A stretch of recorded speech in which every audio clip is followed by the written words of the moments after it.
Hello दोस्तों, कैसे हैं आप सब। एक बार आपका फिर स्वागत है आपके अपने चैनल डिफेंस सीरीज़ में। दोस्तों, एक बहुत इंपॉर्टेंट खबर मिडिल ईस्ट से आ रही है।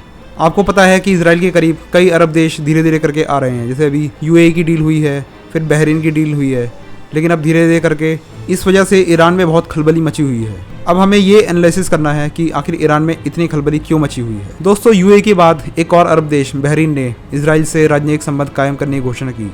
अब सवाल यह है कि क्या जल्द सऊदी अरब की तरफ से भी ऐसी कोई घोषणा होगी। लेकिन अरब दुनिया के बदलते समीकरणों से ईरान में खलबली मची है।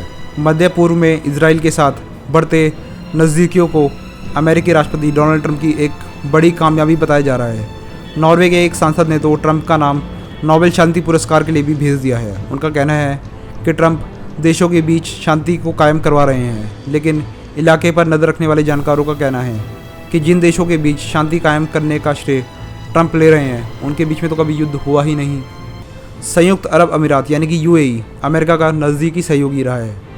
उसकी कभी इसराइल से कोई युद्ध नहीं हुआ।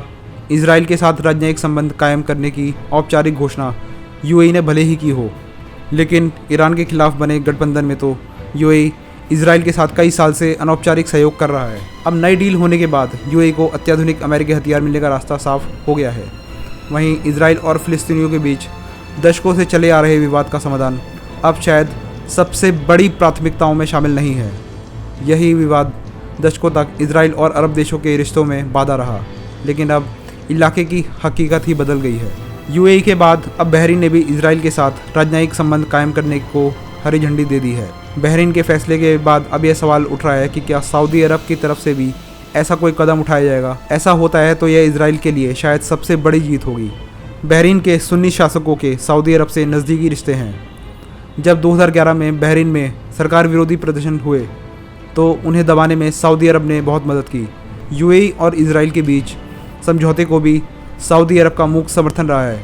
यही नहीं, जब इसराइल और यूएई के बीच सीधी व्यावसायिक उड़ानों की बात हुई तो सऊदी अरब ने अपना वायु क्षेत्र भी खोल दिया। दोस्तों, आइए अब जानते हैं कि इसराइल और फिलिस्तीन विवाद की आखिर गांठ क्या है।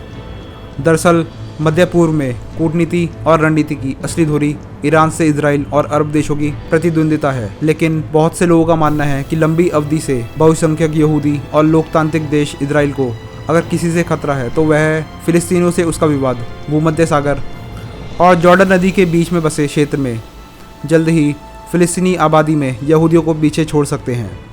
ट्रंप प्रशासन को उम्मीद है कि इसराइल के साथ ज़्यादा से ज़्यादा देश अपने रिश्ते सामान्य करेंगे, तो इससे फिलिस्तीनियों पर शांति वार्ता में लौटने का दबाव बढ़ेगा, जो बीते 10 साल से अटकी पड़ी है। पिछले 3 साल से ट्रंप ने फिलिस्तीनियों को दी जाने वाली आर्थिक मदद में कटौती करी है। यरूशलेम को इसराइल की राजधानी के तौर पर मान्यता दे दी गई। इसराइली बस्तियों पर अमेरिका के लंबे समय से चले आ रहे आपत्तियों को छोड़ दिया गया और मध्य पूर्व में ऐसी योजनाएं तैयार की गई जिससे खुले तौर पर इसराइल का पक्ष लिया गया है। उधर फिलिस्तीनी राष्ट्रपति महमूद अब्बास ने यह कहते हुए मई में अमेरिका और इसराइल से अपने सारे संबंध तोड़ दिए कि फिलिस्तीन किसी भी पुराने समझौते से नहीं बंधे हैं। फिलिस्तीनियों ने इसराइल और यूएई के बीच की डील को धोखेबाजी कहते हुए खारिज किया और यह भी कहा कि उनकी तरफ से किसी भी देश को कोई समझौता करने का हक नहीं है।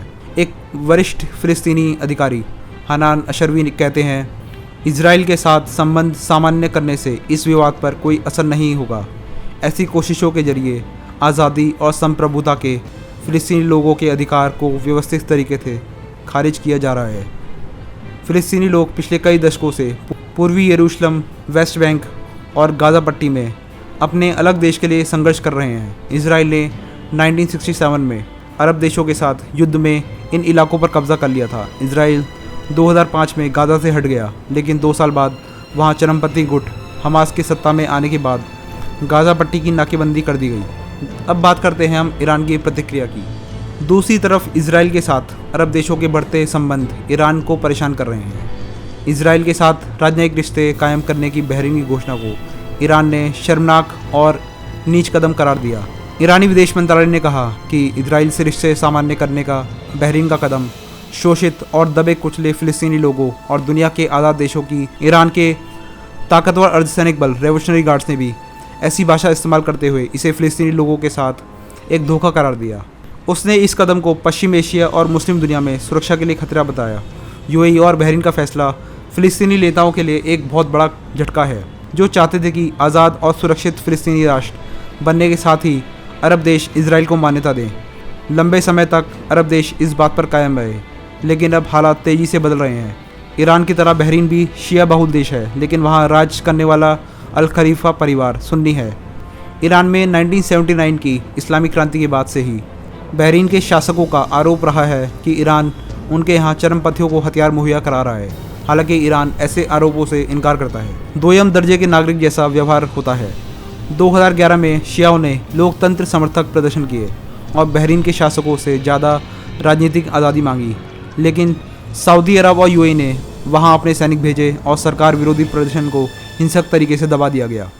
तो दोस्तों, ये है एनालिसिस इस बात का कि इजराइल के करीब क्यों अरब देश आ रहे हैं और ईरान में इस वजह से खलबली क्यों मची हुई है। मैं आशा करता हूँ कि आपको ये वीडियो पसंद आया होगा। Please like, subscribe and share. जय हिंद, जय भारत।